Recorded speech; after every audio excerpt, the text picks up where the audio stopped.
లేరు. Even her phone was completely broken. ఒక young లేడీని పోలీస్ తీసుకొచ్చారు మా దగ్గర. Any accident cases 1 hour is the golden period. Hi, I'm Dr. Harshita. I'm an emergency physician. I became a doctor because of my father. మా father కూడా డాక్టరే. He had a clinic. మా ఇంటి పైనే ఉండేది క్లినిక్. సో చిన్నప్పటి నుంచి I used to see patients, వాళ్ళు సిక్ ఉన్నప్పుడు రావడం అండ్ దెన్ రికవర్ అయిన తర్వాత రావడం.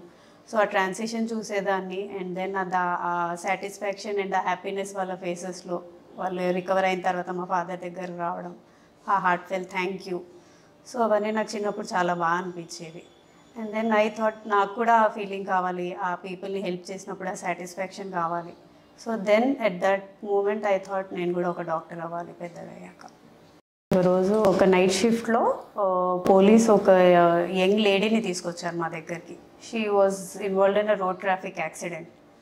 సో ఎట్ దట్ టైమ్ తనతో పాటు అటెండర్స్ కానీ ఫ్యామిలీ ఫ్రెండ్స్ ఎవరు లేరు. Even her phone was completely broken. We were not able to reach out anyone at that point of time. But ఈ ఎమర్జెన్సీలో మాకు ఎలా ఉంటుందంటే any accidents within 1 hour is a golden hour for us to stabilize and diagnose and do any life saving procedures for that patient.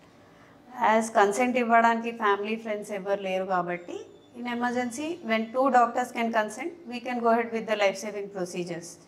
So ఆ టైంలో మేము 2 doctors we decided we will take that responsibility, we will fulfil all the formalities and then ఆ life saving procedures and stabilisation అనేది continue చేద్దామని we decided.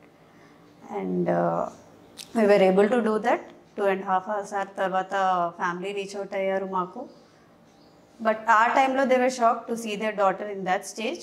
But later 1 week తర్వాత patient completely recovered and then she went walking to the home. So ఆ discharge ప్రాసెస్లో ఉన్నప్పుడు వాళ్ళ parents they reached out to us and then ఆ heartfelt thank you కానీ ఆ happiness కానీ వాళ్ళ ఫేస్లో ఇట్ ఫెల్ట్ వెరీ గుడ్. మా ఫాదర్ క్లినిక్ డేస్ గుర్తొచ్చాయి నాకు మళ్ళీ.